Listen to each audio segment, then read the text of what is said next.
வணக்கம். வாழ்க வளமுடன். மூவிரு முகங்கள் போற்றி முகம்பொழி கருணை போற்றி ஏவரும் துதிக்க நின்ற ஈராறு தோள் போற்றி காஞ்சி மாவடு வைகும் செவ்வேல் மலரடி போற்றி அண்ணான் சேவலும் மயிலும் போற்றி திருக்கைவேல் போற்றி போற்றி வெற்றிவேல் முருகனுக்கு அரோகரா. இன்றைய காலகட்டத்தில் பார்த்தீங்கன்னா நிறைய இந்த லேஅவுட் போடுறவங்கலாம் அவங்கள சுற்றி அவங்க இடத்த சுற்றி ஒரு காம்பவுண்ட் போட்டுக்கிறாங்க. அதை போட்டு இது வந்து ஒரு கேட்டட் கம்யூனிட்டி அப்படின்றாங்க. அதாவது எப்படி அப்பார்ட்மெண்ட் கட்டுறாங்களோ, இப்போ அப்பார்ட்மெண்ட் பார்த்தீங்கன்னா ஒரு பிளாக்கு 2 பிளாக்கு 3 பிளாக்குன்னு கட்டி அதில் நிறைய அடுக்குமாடி குடியிருப்பு இருக்கும். அதில் அந்த ஒரு 4 பிளாக் கட்டுறாங்கன்னா அந்த 4 பிளாக்கு சேர்த்து ஒரே ஒரு காம்பவுண்ட் தான் இருக்கும். அதுக்குள்ளாரவே எல்லா ஃபெசிலிட்டியும் அவங்க பண்ணி வச்சுருப்பாங்க. இப்போ அதையே வந்து இங்கே இண்டிவிஜுவல் வில்லா நீங்கள் கட்டிக்கலாம், நாங்கள் வந்து ஒரே காம்பவுண்ட் போட்டோம் எல்லாத்துக்கும், உங்கள் வீட்டுக்கு தனியாக காம்பவுண்ட் போடணுன்ற அவசியமே கிடையாது, அதனால் நீங்கள் வந்து உங்களுக்கு செலவு குறையும் அப்படின்ற ஒரு கான்செப்டில் சொல்லி ஒரு கேட்டட் கம்யூனிட்டின்னு உண்டாக்கிட்டாங்க. இப்போ பார்த்தீங்கன்னா அது நகரமாகட்டும் கிராமமாகட்டும், இப்போ இந்த மாதிரி ஒரு கேட்டட் கம்யூனிட்டி அப்படின்ற ஒரு ஒரு கல்ச்சருக்கு வந்துட்டாங்க நம்ம மக்கள் வந்து. இப்போ எப்படிப்பட்ட அந்த கேட்டட் கம்யூனிட்டியில் நம்ம வந்து ஒரு பிளாட் வாங்கி வீடு கட்டினா நாம் நல்லா இருப்போம் அப்படின்ற விஷயத்தான் நம்ம இப்போ பார்க்க போகிறோம். அதாவது நீங்கள் அப்பார்ட்மெண்ட்டுன்னு நீங்கள் பார்த்தீங்கன்னா ஒரு 3-4 பிளாக் இருக்கும், ஒரு 10 பிளாக் கூட இருக்கும்.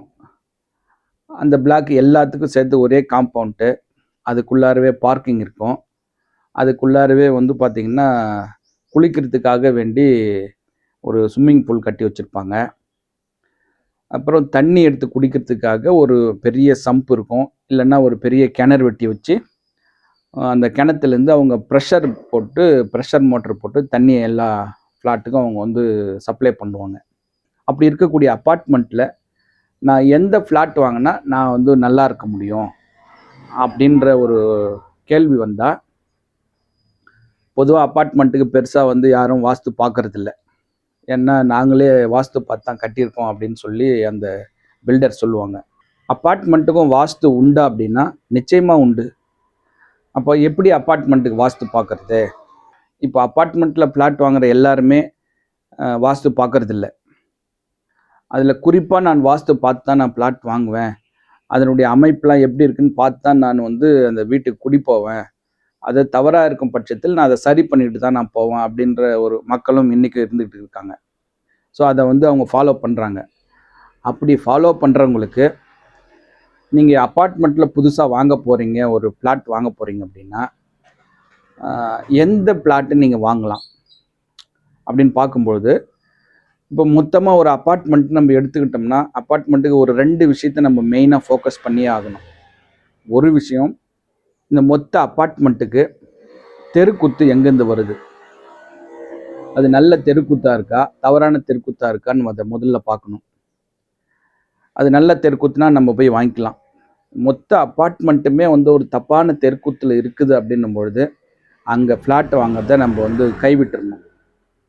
ஏன்னா தெருக்குத்து வந்து ஒரு மிகப்பெரிய ஒரு பிரச்சனைக்குரியது. ஸோ அந்த வாஸ்து அடிப்படையில் முதல் விஷயம் அந்த தெருக்குத்து, அந்த அப்பார்ட்மெண்ட்டுக்கு நம்ம பார்க்கலாம். நல்ல தெருக்குத்துனா நம்ம உள்ளார போயிட்டு அதுக்கப்புறம் நம்ம தேவையான ஃப்ளாட்டை செலக்ட் பண்ணிக்கலாம்.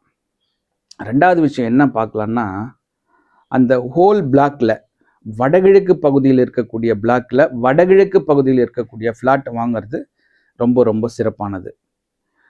ஸோ இந்த 2 விஷயந்தான் அடிப்படையாக நம்ம வந்து அந்த அப்பார்ட்மெண்ட்டுக்கு வாஸ்து பார்க்கலாம். அதுக்கப்புறம் நீங்கள் உள்ளே போயிட்டு, இல்லைங்க எனக்கு பிளாக் தனி தான் இருக்குது, எனக்கு வடக்கு கிழக்கு அதிகமாக காலி இடம் இருக்குது அப்படின்னு நீங்கள் சொன்னீங்கன்னா அது வந்து அவ்வளோவா சிறப்பான ஒரு அப்பார்ட்மெண்ட்டாக இருக்காது. அது ஏன் நம்ம வந்து வடகிழக்கு பிளாக்கில் இருக்கக்கூடிய வடகிழக்கு பகுதியில் இருக்கக்கூடிய ஃப்ளாட்டை நம்ம வந்து ஏன் செலக்ட் பண்ணுறோம், அதை வாங்கணும்னு சொல்கிறோம் அப்படின்னா, அந்த வடகிழக்கு கார்னரில் இருக்கக்கூடிய ஃப்ளாட்டில் தான் நீங்கள் வந்து கதவை திறந்தாலோ ஜன்னலை திறந்தாலோ உங்களுக்கு வானம் தெரியும், மழை பெஞ்சால் கொஞ்சம் சாரல் வீட்டுக்குள்ளே வரும். ஸோ இந்த மாதிரியான அமைப்புள்ள வீடு மட்டும்தான் ஒரு ஆரோக்கியமான வாழ்க்கையை, நிம்மதியான வாழ்க்கையை நமக்கு கொடுக்கும்.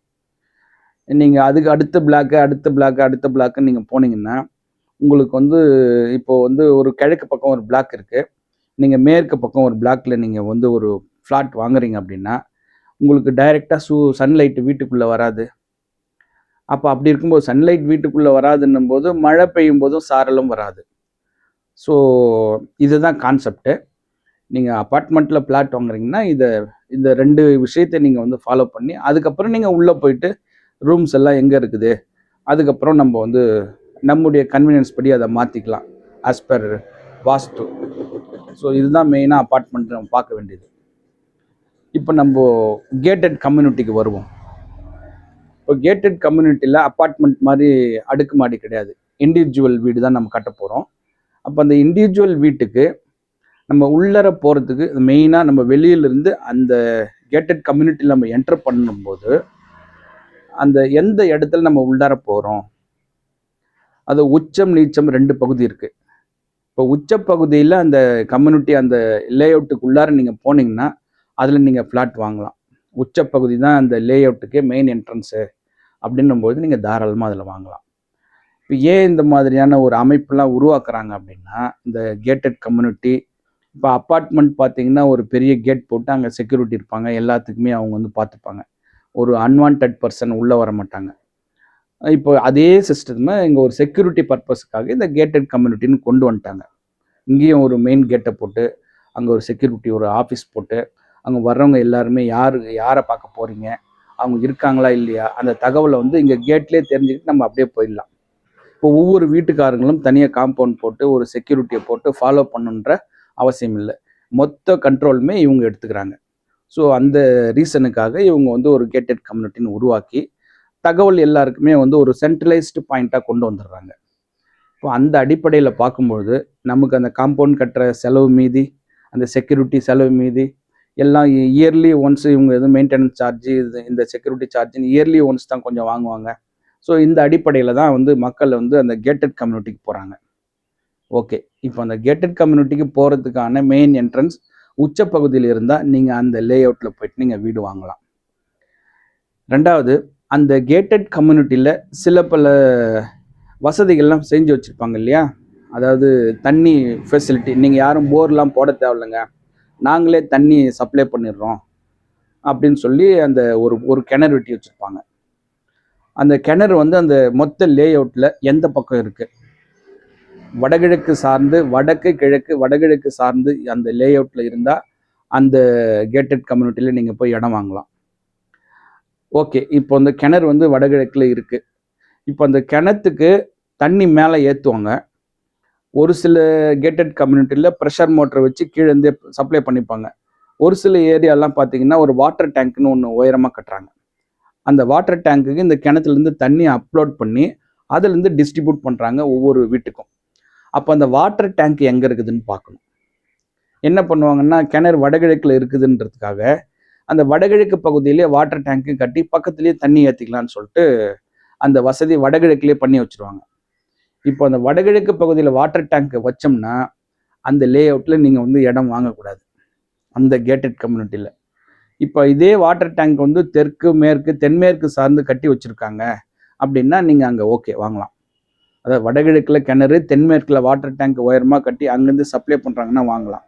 இல்லைங்க ப்ரெஷர் மோட்ரு தான் வச்சு அவங்க சப்ளை பண்ணுறாங்கன்னும் போது தாராளமாக அதை பற்றி நமக்கு வந்து பிரச்சனையே இல்லை, வாங்கிக்கலாம். இதுதான் நம்ம வந்து இந்த கேட்டட் கம்யூனிட்டின்னு பார்க்கும்பொழுது அந்த உள்ளர போகிற மெயின் என்ட்ரன்ஸை பார்த்து, 2வது அந்த வாட்டர் டேங்க்கு, அந்த கிணறு, இந்த 3 விஷயத்தை நம்ம வந்து பார்த்து செட் ஆகுது அப்படின்னா தாராளமாக அதில் நீங்கள் வாங்கலாம். அப்படி வாங்கி கட்டுற வீட்டில் நீங்கள் காம்பவுண்ட் கட்டணுமா அப்படின்னா நிச்சயமாக உங்களுக்குன்னு தனியாக காம்பவுண்ட் போட்டுக்குங்க. அப்படி போட்டிங்கன்னா தான் நீங்கள் அதில் வந்து ஒரு நிம்மதியான வாழ்க்கை வாழ முடியும். ஸோ இந்த கேட்டட் கம்யூனிட்டியில் இடம் வாங்குறவங்களாம் இதெல்லாம் கொஞ்சம் மனசில் வச்சுக்கிட்டு நீங்கள் இடம் வாங்கினீங்கன்னா உங்களுக்கு அது வந்து மகிழ்ச்சியான வாழ்க்கையை கொடுக்கும், நிம்மதியான வாழ்க்கையை கொடுக்கும் அந்த வீடு. ஸோ எப்படின்னு நீங்கள் பார்த்துக்கோங்க. இந்த அற்புதமான தகவலை கொடுக்க உதவிய இந்த பிரபஞ்சத்திற்கு என் மனமார்ந்த நன்றி. மீண்டும் ஒரு அற்புதமான வாஸ்து தகவலோடு சந்திக்கின்றேன். 6 தடந்தோல் வாழ்க, 6 முகம் வாழ்க, வெப்பை கூறுசை தனிவேல் வாழ்க, குக்குடம் வாழ்க, செவ்வேள் ஏறிய மஞ்சை வாழ்க, யானை தன் அணங்கு வாழ்க, மாறிலா வள்ளி வாழ்க, வாழ்க சீர் அடியார் எல்லாம், வெற்றிவேல் முருகனுக்கு அரோகரா. வணக்கம். வாழ்க வளமுடன், எல்லாம் செயல்கூடும்.